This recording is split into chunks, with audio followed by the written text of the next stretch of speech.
지난주에 목사님께서 우리에게 주신 메시지를 기억하시나요? 네, 결핍은 하나님께서 우리를 부르시는 초대장이다라는 메시지가 저에게 강하게 인상 깊게 자리하고 있습니다.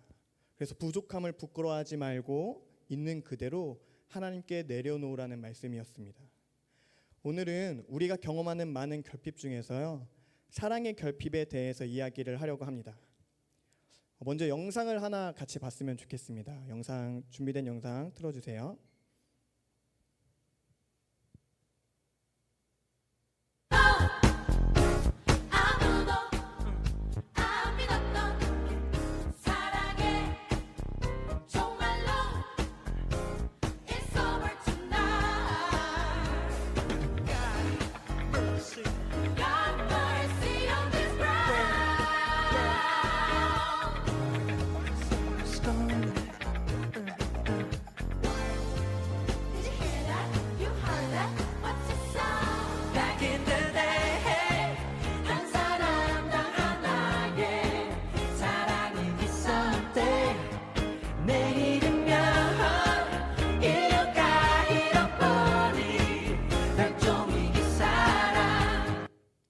네, 이찬혁 군의 노래입니다. 오늘 우리 말씀 제목과 같은 멸종위기 사랑이라는 제목의 노래인데요. 사랑이 사라져가는 세상을 시적으로 표현한 노래입니다. 가사 속에서도 찬혁 군의 신앙적인 메시지가 묻어있는 것을 우리는 느낄 수 있는 것 같은데요. 방금 영상에서 나온 그 가사를 살짝 살펴보면요, 이런 가사입니다. 왔다네 정말로 아무도 안 믿었던 사랑의 종말론, 신이시여 자비를 베풀어 주세요. 사랑은 대체 어디로 간 거야? 너 그거 들었어? 너 들었잖아. 뭘 들어? 그리고 후렴이 시작이 됩니다. 그 뒤에 메시지에는요, 세상을 타락시키는 걸 멈춰달라는 메시지도 있는데요, 이 사랑의 종말론이라는 말이 오늘 본문 말씀을 생각나게 하는 것 같습니다. 이 세상에 사랑이 사라진다면 어떨까요? 요즘 방영 중인 넷플릭스 드라마 트리거라는 드라마를 보면요, 총기 사건, 여론 조작, 사람들 사이의 그 불신이 얼마나 빨리 퍼지는지 그런 것들이 나옵니다. 그래서 두 부류의 사람들이 싸우는데요, 총기를 합법화해야 한다는 사람들과 그래도 총은 안 되지 하는 사람들 간에 막 싸움이 벌어지는 일들, 그런 것들이 드라마로 나옵니다. 그 속에서 사람들은요, 점점 이웃을 믿지 못합니다. 마치 마약이 우리 사회에 이미 깊이 들어온 것처럼요, 신뢰와 사랑도 서서히 무너져 가고 있는 게 오늘날의 현실입니다. 제가 어렸을 때만 해도요, 이웃끼리 그 개떡 부쳐서 나눠 먹고 했었던 것들이 많았던 것 같은데요. 혹시 공감이 되시는 분들도 있으신가요? 그래서 옥수수를 찌거나 자두나 살구, 김치 같은 것들을 이웃들과 나눠 먹는 것들이 되게 자연스러웠었던 문화가 있었습니다. 그런데 지금은 솔직히 정말 친한 사람이 주는 게 아니면 먹기 꺼려집니다. 길에서 나눠주는 음식은요, 저부터 조심하게 되는 것 같습니다. 세상이 불안할수록 사람들은 그 결핍을 드러내지 않고 감추는데요, 이 약점이 들통나면 이용당할까봐, 손해볼까봐, 무시당할까봐 마음을 닫아버립니다. 그렇게 이제 우리 사회에서는 서로를 불신하는 것들이 많아지게 됩니다. 그때가 영적으로 가장 위험한 순간인 것 같습니다. 오늘 본문에서는요, 예수님은 이렇게 말씀하십니다. 불법이 성함으로 많은 사람의 사랑이 식어지리라. 여기서 불법은 무엇을 말하는 걸까요? 법을 어기는 것, 우리는 이것을 쉽게 생각할 수 있는 것 같습니다. 근데 원어로 보면요, 이 단어의 원래 그 원어의 뜻은 무법이라고 해석하는 게 좀 더 좋은 해석입니다. 그래서 기준이 없는 상태인 거죠. 하나님의 창조 질서와 사랑의 원리를 거부하고 그저 각자 자기네 기준대로 사는 것을 의미합니다. 딱 우리가 살아가고 있는 이 시대를 대표하는 말인 것 같습니다. 그런데 우리는요, 지금 여기 모여있는 우리는 분명한 기준이 있는 사람들입니다. 우리에게는 왕이 계십니다. 우리의 왕은 예수 그리스도이십니다. 아멘이십니까? 마태복음에는요, 두 개의 중요한 산에서 한 설교가 있습니다. 하나는 오늘 본문 말씀이 담겨 있는 감람산에서의 설교이고요. 또 하나는 여러분들도 지금 생각나시는 분들이 있을 거예요. 5장부터 7장까지 이어지는 산상수훈입니다. 산상수훈에서 예수님은요, 사랑의 경계를 이렇게 넓히셨습니다. 원수를 사랑하라. 너희를 박해하는 자를 위해 기도하라. 여기서 사랑은요, 단순한 감정이 아닙니다. 단순한 그 감정을 넘어서서 하나님의 자녀됨을 증거합니다. 누군가는 그렇게 말할지도 모르겠어요. 특별한 사람들만 그렇게 할 수 있는 거예요. 목사님들이나 전도사님이나 장로님이나 그렇게 특별하신 분들이나 할 수 있는 것입니다. 라고 말할 수도 있을 것 같습니다. 하지만요, 예수님께서는 산상수훈의 말씀을 통해 분명하게 말씀해 주십니다. 하나님을 전적으로 따르는 사람들, 그러니까 그 팔복을 누리는 사람들은요, 그 사람들은 이미 아쉐르하다, 이미 복이 있다, 이미 행복하다라고 말씀하십니다. 그 행복을 누리는 사람들은요, 어디 가서든 빛을 비춥니다. 그 행복을 누리는 사람들은요, 어디를 가서든 그 소금의 역할을 감당합니다. 그 행복을 누리는 사람들은 어딜 가서도 하나님의 뜻을 이루어 나갑니다. 그 행복을 누리는 사람들은요, 분쟁 속에서도 평화를 이뤄냅니다.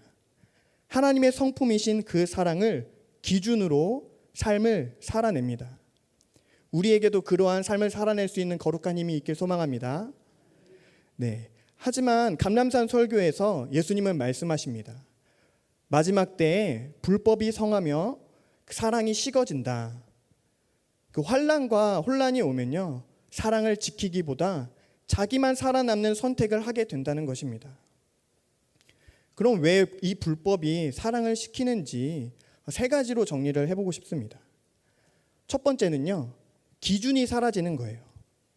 그 하나님 사랑, 이웃 사랑에 하나님께서 우리에게 주신 그 사랑의 율법, 그 기준 대신에 내 이익, 내 편의, 내 안전이 기준이 되어 그것을 위해서라면 무엇이든지 하는 것입니다. 두 번째로는요, 두려움이 마음을 차지합니다.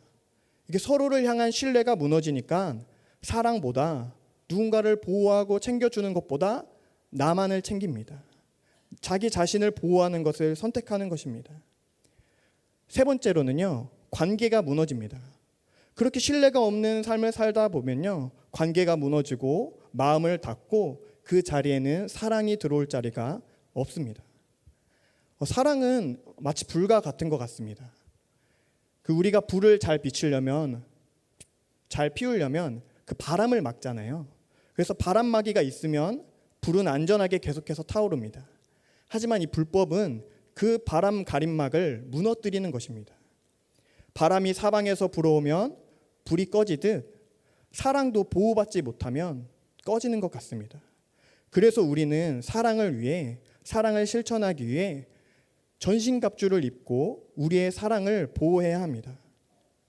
지금 세상은요, 그 사랑이 결핍이 너무나도 뚜렷한 것 같습니다.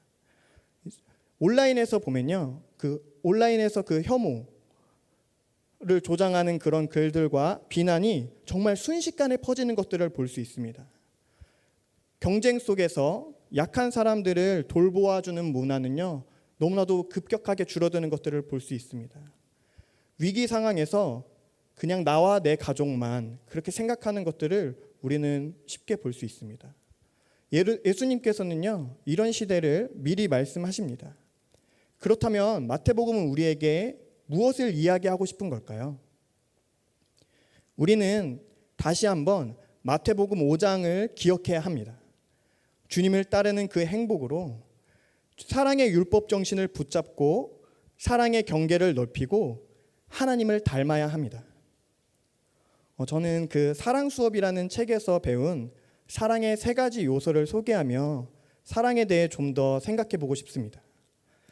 사랑의 3요소의 첫 번째는요, 서로를 소중하고 귀하게 여겨야 한다는 것입니다. 무슨 그런 뻔한 소리를 하세요? 할 수도 있을 것 같아요. 그런데 여기서 소중하고 귀하게 여긴다는 것은요, 그냥 어화둥둥 떠받든다라는 뜻이 아닙니다. 이 책의 저자가 주장하는 것은요, 소중하고 귀하게라는 것은 같은 편이 되어준다라는 것입니다. 그래서 예를 들어보면요, 반려견이 있습니다. 보호자가 귀가했을 때 반려견이 격하게 꼬리를 흔들며 달려듭니다. 이때 반려견이 저자의 외모를 보고 보호자의 아쉬운 외모를 보고 꼬리를 좀 덜 흔들까요? 그러진 않겠죠. 그 보호자의 직장이나 경제력을 따질까요? 그러지 않습니다. 반려견은 자신이 신뢰하는 그 존재 자체를 기다리고 반가워합니다. 존재 자체를 향한 그 진심은 우리에게 감동을 줍니다. 우리는 그 대상의 부족함과 아쉬움과 상관없이 그 존재 자체를 귀하게 여기는 것이 사랑의 시작인 줄을 알아야 합니다. 그런데 우리는 때때로 그 존재 자체의 소중함을 잊고 함부로 대하기 쉬운 것 같습니다. 그럴 때 저자는 그 사람이 당장 내일 사라지면 어떨 것 같은지 생각해 보라고 권면합니다. 어떠신가요? 여러분들에게도 그런 분들이 있으신가요? 두 번째는 이해해 주는 것입니다. 우리 인간관계에서 공감이 얼마나 중요한지 우리 모두가 알고 있습니다. 억울함을 호소하는 사람들에게 정말 억울하겠어요 라는 그 한마디는 10마디의 조언보다 더 큰 위로와 힘이 되기도 합니다. 이 저자에 따르면요, 이해라는 것은 공감을 포함한 강력한 힘입니다. 그런데 이해는 결코 저절로 이루어지지 않는 것 같습니다. 그 상대의 입장과 마음을 충분히 헤아리고 그 입장을 바꿔서 생각할 수 있을 때 이해가 가능한 건데, 그러기 위해서는 우리는 그 상대방에 대한, 그 사람에 대한 지식을 많이 가져야 합니다. 이 사람이 왜 이렇게 밀어내는지, 왜 이렇게 변덕이 심한지, 왜 이렇게 예민한지, 왜 이렇게 미숙한지, 왜 그런 생각을 갖고 있는지 도저히 알 수 없는 것도 그 사람의 과거와 경험을 더 깊이 알면 이해되는 측면이 생기는 것이죠.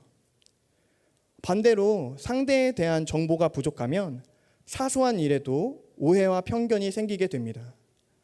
한 예화를 들어보면요, 어떠한 사람이 강호동 씨를 별로 좋아하지 않았다고 해요. 왜냐하면 그 사람은 청각에 굉장히 예민한 사람이라서 시끄러운 걸 유난히 싫어하는데 강호동님의 목소리가 워낙 크시잖아요. 그런데 어느 날 한 방송에서 목소리가 큰 이유에 대해 설명을 해주는데, 그 귀가 어두웠던 아버지가 잘 듣도록 큰 소리를 지를 수밖에 없었던 것 같다는 그 정보를 듣는 순간 그 사람은 강호동님의 큰 목소리를 이해하게 됐고 싫었던 감정이 조금 수그러들었다고 합니다. 또 다른 예로는요, 남자들이 임산부 체험 프로그램에 참여하는 경우도 있잖아요. 이런 시도도 이해하려는 노력의 일환이고, 이런 이해가 곧 사랑이 되는 순간인 것 같습니다. 마지막은 역할에 맞게 도와주기입니다. 저자는 사랑이 도와주기라는 행동으로 완성된다고 말하는데요, 행동이 없으면 사랑한다고 말만 하는 과잉보호나 껍데기가 될 여지가 많다고 말합니다. 많은 성도님들이 교육부서의 영적 각성을 위해서 기도와 후원으로 그렇게 행동을 보여주셔서 정말 감사한 것 같습니다. 개인적으로는 또 특별히 감동을 받았던 것이요, 이제 출근을 하고 피곤한 몸을 이끌고 굳이 또 저희 캠프하는 데 찾아오셔서 함께 시간을 보내주신 성도님들이 계시다는 건데요, 저는 이 굳이라는 이 단어에 사랑의 키포인트가 있다고 생각합니다. 이 단어 도와주는 행동은요, 참 중요합니다. 그런데 누군가를 도와줄 때 우리는 자신의 역할을 잘 이해해야 합니다. 우리는 상호 간의 관계를 맺는데 그 맺는 각각의 관계에는요, 저마다의 이름들이 있습니다. 그 관계의 이름에 주어진 관계에는요, 저마다의 역할들이 있죠. 예를 들면 어떤 사람이 자신의 연인이 자존감이 너무 낮습니다. 그래서 도와주고 싶은 마음에 연인을 부릅니다.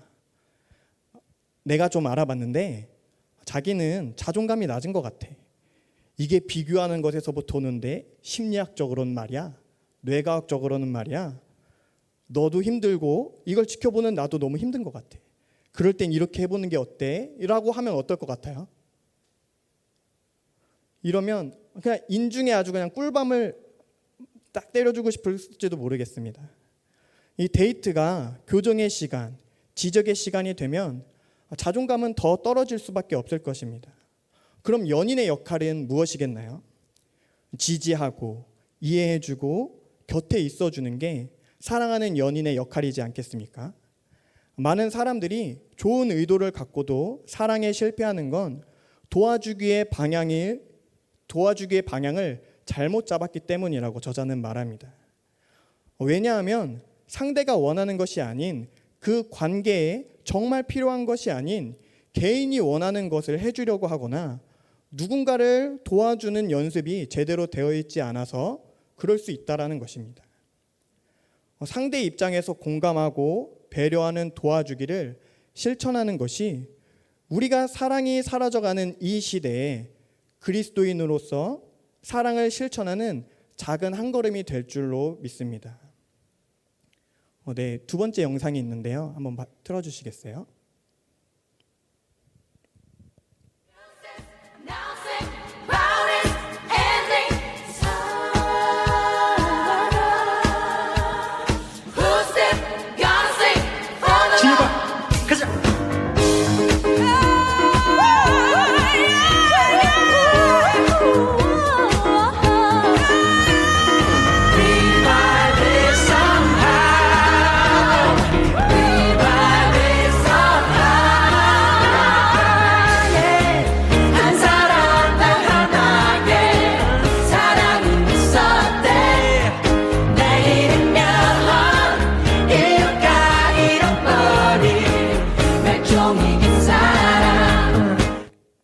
네, 이 가사를 보면요, 이런 뜻입니다. 그 소식은, 이 뉴스는 이 결말에 대해 알려주고 있어. 사랑, 누가 여전히 사랑을 노래할 것인가? 사람, 어떻게든 되살려냅시다 라는 그런 메시지를 가지고 있습니다. 그래서 저는 누가 여전히 사랑을 노래할 것인가 라는 그 문장과 어떻게든 되살려냅시다 라는 그 문장이 너무나도 감동이 되더라고요. 우리가 있는 삶의 현장에서요, 우리는 이미 이 세상을 정말 조금이라도 주의 깊게 돌아보면은 사랑이 너무나도 식어갔다라는 것을 어렵지 않게 발견할 수 있습니다. 그때 우리는요, 정말 기도하는 마음으로 그리스도인으로서 어떻게든 하나님의 그 사랑이, 하나님의 그 법이, 사랑의 율법이 세워질 수 있도록 기도하는 마음으로 우리가 있는 그 현장에서, 우리가 맺고 있는 그 관계 속에서 그 사랑을 살려낼 수 있기를 소망합니다. 사랑의 결핍은요, 이 불법이 성한 시대에 너무나도 자연스러운 결과인 것 같습니다. 기준이 되는 법이 사라졌기 때문에 서로를 위한 사랑보다 각자 자기의 가치관이 드세게 부딪히는 세상입니다. 그래서 조그마한 계기가 생기면요, 아주 상대를 헐뜯고 무너뜨리고 망가뜨리려고 혈안이 되어 있는 시대입니다. 예수님은 사랑이 식어갈 거라고 경고하는 것으로 끝내지 않으셨는데요. 오늘 읽은 본문 말씀인 그 다음 말씀인 그 13절을 보면 끝까지 견디는 자는 구원을 얻으리라 라고 말씀하십니다. 사랑을 넓히고 지키는 것, 이것이 예수님이 산상수훈에서 시작해 감람산에서 완성하신 제자의 길입니다. 오늘 우리가 사랑의 결핍을 부끄러워하지 말고 하나님께 내어드리길 소망합니다. 그럼 그 자리마다 하나님의 사랑이 채워지고 그 사랑이 끝까지 우리의 심장을 뜨겁게 할 줄 믿습니다. 여기 모인 우리 중 누가 사랑이 식어가는 이 시대에 하나님의 사랑을 여전히 노래하시겠습니까? 이 사랑의 초대에 누가 반응하시겠습니까? 서로 존재 자체를 귀하게 여기고 서로 이해하기 위해 서로의 정보를 더 알아가고 각자의 역할에 맞는 도움을 통해 사랑을 세워나가길 소망합니다.